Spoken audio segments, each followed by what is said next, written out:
Indian stock market का जो main index है, निफ्टी 100 या फिर निफ्टी 50 की बात कर लीजिए, उसी तरीके से जापान के स्टॉक मार्केट का जो मेन इंडेक्स है उसका नाम निकेई है। और अगर इनके परफॉर्मेंस के चार्ट को आप अपने स्क्रीन पर देख पा रहे होंगे तो एक चीज़ आप नोटिस करिएगा, इनका जो ऑल टाइम हाई बना था वो 1989 में बना था। आप अपने स्क्रीन पर देख पा रहे होंगे, कर्सर रख करके मैं डेट दिखा रहा हूँ। जो ऑल टाइम हाई बना था वो 1989 में बना था। अब ये जो ऑल टाइम हाई 1989 में बना, इसको दोबारा टच करने में यहाँ पर देख पा रहे होंगे लगभग 35 साल का समय लग गया जापान में।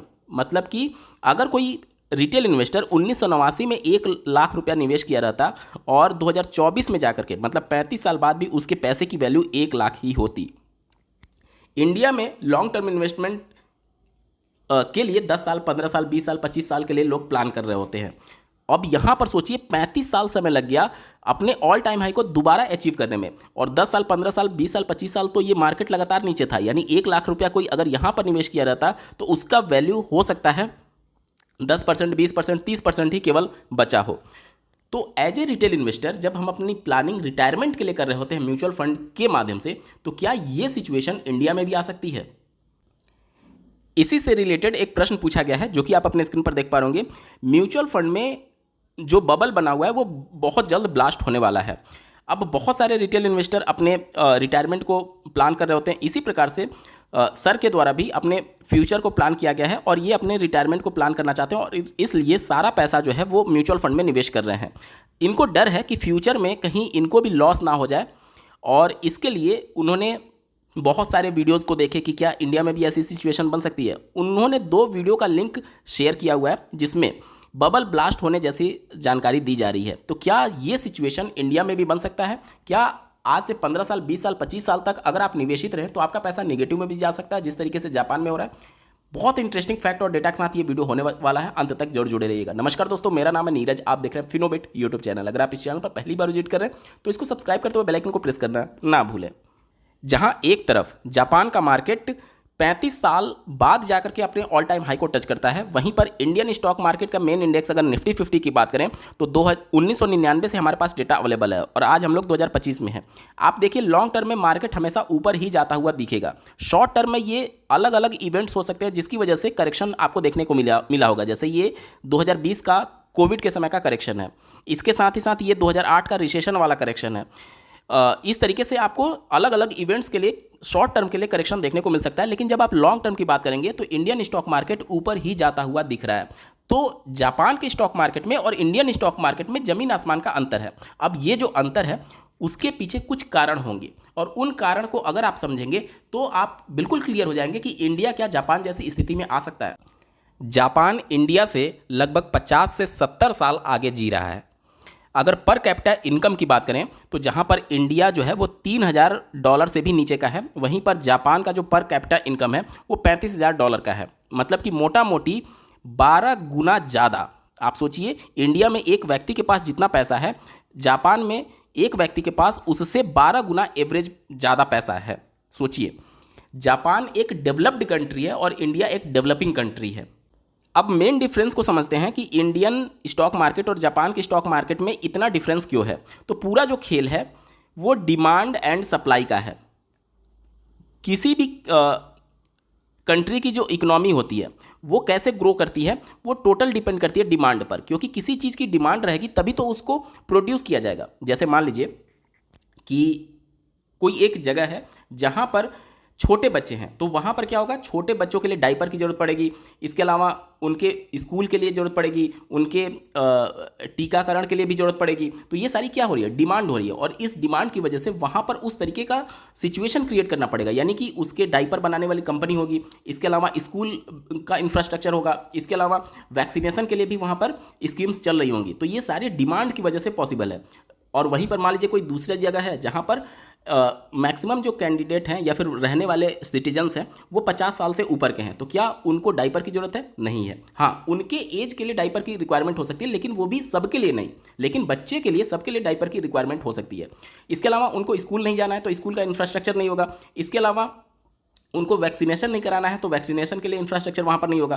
तो यहाँ पर दोनों सिचुएशन में आप समझ पा रहे होंगे कि डिमांड जहाँ पर होगी उससे रिलेटेड कंपनियाँ वहाँ पर बूम करेंगी। यहाँ तक क्लियर हो गया। इसी तरीके से स्टॉक मार्केट में भी होता है। स्टॉक मार्केट का जो इंडेक्स हम देख रहे हैं कि जापान का इंडेक्स इस तरीके से नीचे जा रहा है और इंडिया का इंडेक्स इस तरीके से ऊपर जा रहा है। तो यहाँ पर जापान में डिमांड कम है और इसी वजह से वहाँ पर चूंकि ऑलरेडी कंपनियां जो हैं वो डेवलप्ड हो चुकी हैं, पूरी कंट्री डेवलप्ड है, इस वजह से उनमें ग्रोथ की ऑप्शन बहुत संभावना जो है वो कम है। ठीक है।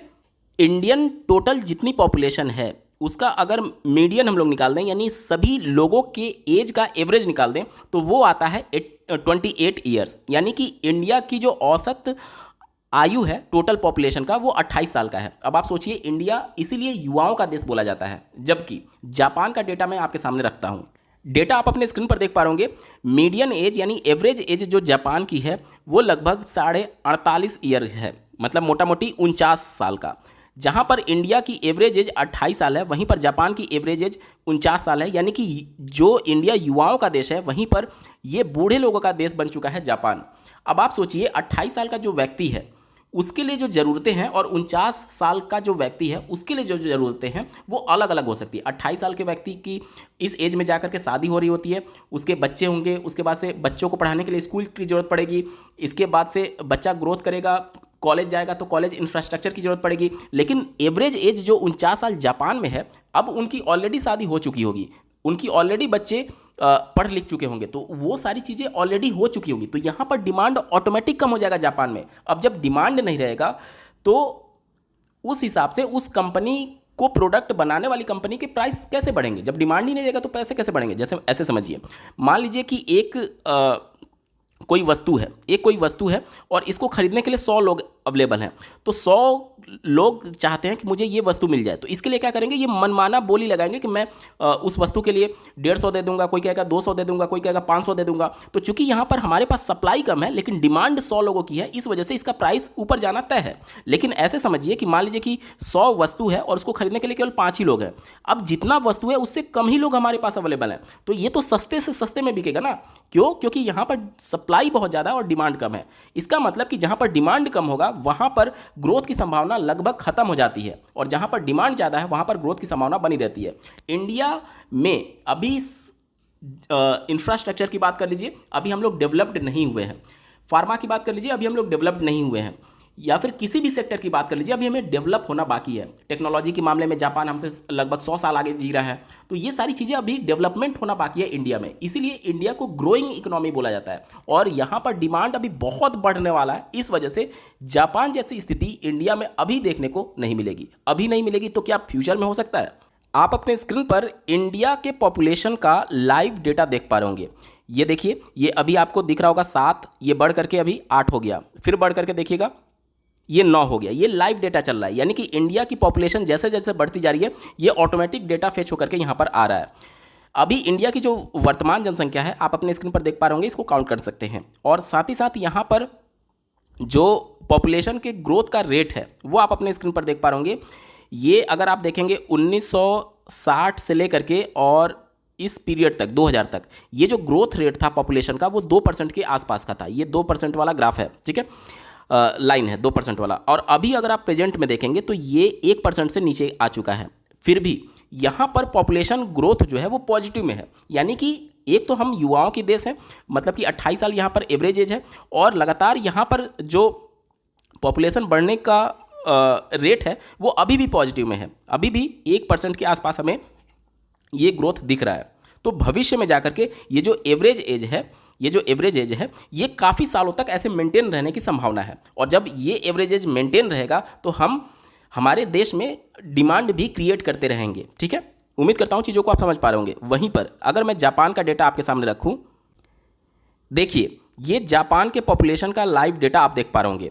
यहाँ पर अगर मैं थोड़ा देर रुकूँ तो हो सकता है, अगर आपको 7 यहाँ पर लास्ट वाला दिख रहा है तो हो सकता है ये घट जाए, मतलब कि वहाँ पर इंडिया में जैसे जनसंख्या बढ़ रही है और जापान में जनसंख्या घटती चली जा रही है। अभी ध्यान दीजिएगा 7 है लास्ट में, ठीक है, हो सकता है घट जाए, जब तक हम लोग आगे बात करेंगे तब तक। अब यहाँ पर देखिए, यहाँ पर ईयरली जो पॉपुलेशन का ग्रोथ है वो निगेटिव में जा चुका है। देखिए ये 0 वाली लाइन है और ये 11 के आसपास होगा, 2010-11 से लगातार जो जापान की पॉपुलेशन है वो घटती चली जा रही है। अब आप सोचिए कि एक तो नया बर्थ वहाँ पर नहीं देखने को मिल रहा है और एवरेज एज ऑलरेडी वहाँ पर 49 साल का है और ये ग्रोथ जो पॉपुलेशन बढ़ने का है यानी जन्म हो ही नहीं रहा है, तो ये एवरेज एज और ज़्यादा बढ़ता चला जाएगा, यानी डिमांड और ज़्यादा कम होती चली जाएगी जापान में। अब अगर मैं आपको लाइव डेटा दिखाऊं तो हमने जो 7 देखा था लास्ट में, अब आप देखिए जो लाइव डेटा है वो 6 आ चुका है, यानी जापान में लगातार जनसंख्या में कमी हो रही है। जनसंख्या में कमी यानी डिमांड में कमी, डिमांड में कमी यानी ग्रोथ में कमी, इकोनॉमी वहाँ पर बूस्ट नहीं कर रही है। 2 वीडियो का लिंक जो भेजा गया था उसमें यह बताया गया था कि अंधा पैसा इंडियन स्टॉक मार्केट में आ रहा है। लोग स्मॉल कैप में, मिड कैप में, लार्ज कैप में अंधाधुंध पैसा डाले जा रहे हैं और ये प्रैक्टिकली पॉसिबल नहीं है कि लगातार पैसा आ रहा है तो ये ऊपर ही जाता रहे। मार्केट करेक्ट भी करेगी और एक समय ऐसा आएगा कि ये पूरी मार्केट बबल जो है वो फट जाएगा और पैसा लगभग जीरो हो जाएगा। इस तरीके की चीज़ें वहाँ पर डिस्कस की गई हैं। यहाँ पर मैं आपको समझाने की कोशिश करता हूँ कि देखिए, पैसा आना, मार्केट में पैसा इन्वेस्ट होना, इससे ये मार्केट के लिए पॉजिटिविटी है, निगेटिव चीज़ नहीं है। इसको मैं यूएस के मार्केट से कंपेयर करके आपको दिखाता हूँ। यूएस का जो स्टॉक मार्केट है उसका आज के डेट में अगर मार्केट कैपिटलाइजेशन देखेंगे तो वो $52 ट्रिलियन का है, $52 ट्रिलियन का। और इंडियन स्टॉक मार्केट का मार्केट कैपिटलाइजेशन अगर मैं आपके स्क्रीन पर दिखाऊं तो वो सिर्फ $4,388 बिलियन का है। यहाँ पर देख लीजिए, वो ट्रिलियन में था और ये बिलियन में है। तो हमें पहले ट्रिलियन को बिलियन में कन्वर्ट करना होगा और देखना होगा कि इंडियन स्टॉक मार्केट से कितना गुना ज़्यादा बड़ा यूएस का स्टॉक मार्केट है। देखिए, आप अपने स्क्रीन पर देख पा रहे होंगे, जो 52 ट्रिलियन था उसको मैंने बिलियन में कन्वर्ट कर दिया तो ये 52,000 बिलियन आ गया। और जो इंडिया का स्टॉक मार्केट था वो $4,300 बिलियन का था। तो अगर मैं इसे डिवाइड कर देता हूं तो आप देख पा रहे होंगे कि जो यूएस का स्टॉक मार्केट है वो लगभग 12 गुना बड़ा है इंडियन स्टॉक मार्केट से। इसके अलावा अमेरिका में, यूएस में टोटल पॉपुलेशन का लगभग 62% लोग जो हैं वो स्टॉक मार्केट में पैसे को निवेश करते हैं, चाहे ईटीएफ के माध्यम से, म्यूचुअल फंड के माध्यम से या फिर डायरेक्टली स्टॉक के माध्यम से।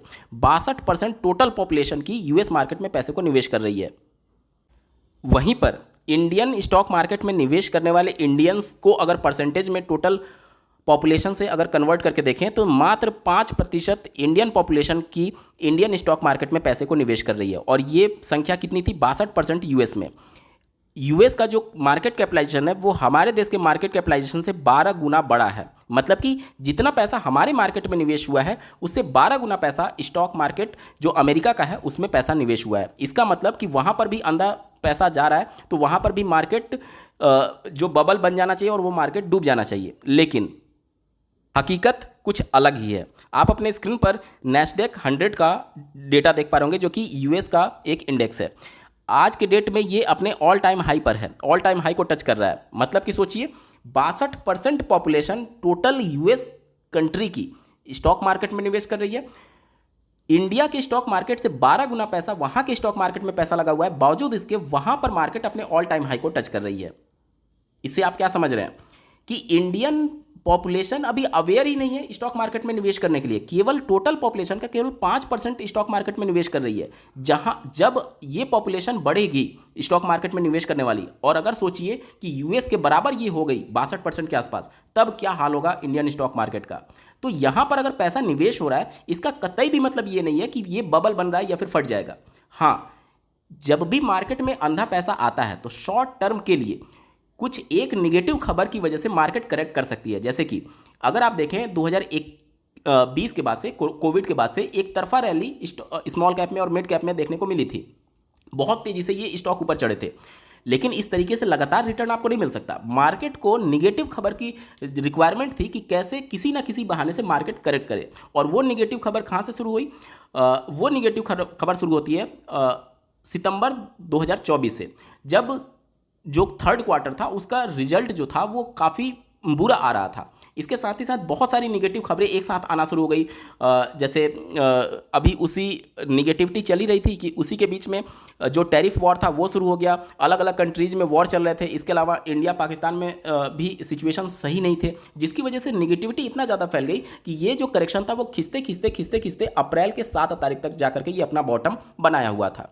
तो ये चीज़ें आपको समझनी होंगी कि जब पैसा बहुत ज़्यादा निवेश होने लगता है तो उसको टाइम करेक्शन करके वो अपने आप को मेंटेन करता है। इसका मतलब ये नहीं है कि वो बबल बन करके बिल्कुल भविष्य में नेगेटिव ही हो जाएगा। इसका मतलब ये है कि शॉर्ट टर्म के लिए वो थोड़ा सा स्टॉक नीचे गिर जाएगा और उसके बाद से अपने फेयर वैल्यूएशन पर आ जाएगा और फिर से वो तेज़ी से ऊपर चढ़ेगा। और जब इस तरीके से स्टॉक का प्राइस बढ़ेगा या फिर इस तरीके से इंडेक्स का प्राइस बढ़ेगा तो ये सस्टेनेबल होता है। क्यों? क्योंकि ये अपना जो प्राइस ऑटोमेटिक बहुत ज़्यादा बढ़ गया था, बहुत ज़्यादा पैसा आने की वजह से वो करेक्ट होकर के अब अपने फेयर वैल्यूएशन पर आ चुका है। अब अगर सोचिए कि अगर इस तरीके से लगातार रेट बढ़ता रहे तो क्या ये सस्टेनेबल है? नहीं है। क्यों? क्योंकि एक तरफा ये रैली दे रहा है। इसमें मार्केट जब गिरेगा तो बहुत तेजी से गिरेगा और ये वाला जो इस तरीके से फ्लक्चुएट करते हुए जा रहा है ये सस्टेनेबल है। क्यों? क्योंकि ये अपने वैल्यूएशन को फेयर करते जा रहा है। जब जब मार्केट ऊपर चढ़ रही है और तेजी से पैसा आ रहा है तो ये करेक्ट होकर के अपने फेयर वैल्यूएशन पर आ जा रहा है।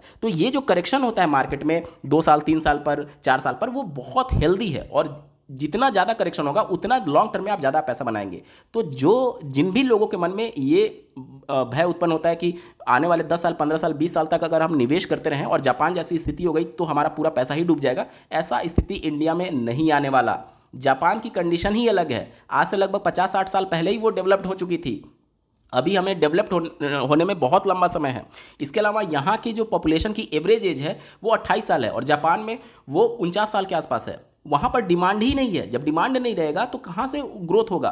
इंडिया में डिमांड बहुत ज़्यादा है और ये डिमांड अभी आगे भी बढ़ने की संभावना है। क्यों? क्योंकि यहाँ पर जो पॉपुलेशन के ग्रोथ का रेट है वो पॉजिटिव में अभी भी है, जबकि जापान में निगेटिव में है। मतलब जो वहाँ पर एवरेज एज है वो और बढ़ेगा, लेकिन इंडिया में एवरेज एज जो है वो या तो मेंटेन रहेगा या फिर थोड़ा सा कम होने की संभावना रहेगी।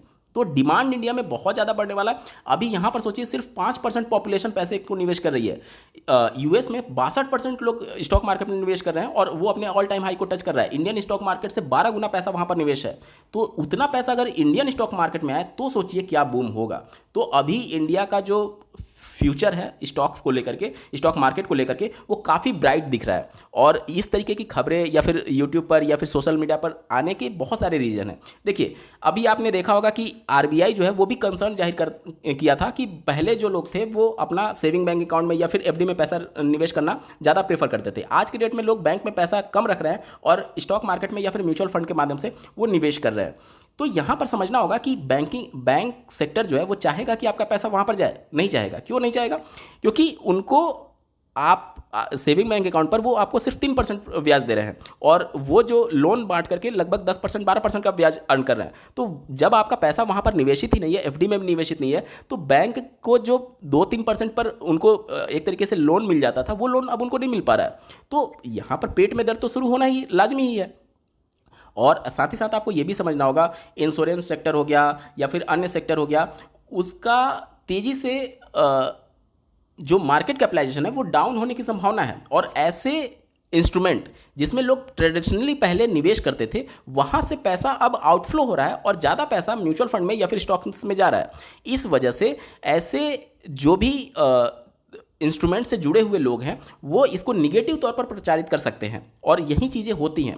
जो भी वीडियो आप देखते होंगे हो सकता है वो स्पॉन्सर्ड वीडियो हो सकता है कि वो पैसे लेकर के वीडियो बनाए गए हों। तो किसी भी चीज़ पर विश्वास करने से पहले आप सारे फैक्ट्स को एनालाइज करिए कि जापान में क्या स्थिति थी, इंडिया में क्या स्थिति है। जापान की स्थिति होने में अभी इंडिया को 100 साल से भी ज़्यादा का समय लगेगा। बहुत अंतर है जापान और इंडिया में। उम्मीद करता हूँ आपके सभी डाउट्स क्लियर हो गए होंगे। बावजूद इसके अगर आपका कोई प्रश्न रह जाता है तो कमेंट के माध्यम से पूछ सकते हैं। आपको ये वीडियो कैसा लगा, मेरा एफर्ट कैसा लगा, कमेंट के माध्यम से जरूर बताइएगा और ऐसे ही महत्वपूर्ण अपडेट के लिए चैनल को सब्सक्राइब करना ना भूलें। इस वीडियो को देखने के लिए आपका बहुत बहुत धन्यवाद। भगवान करे आपका दिन शुभ हो।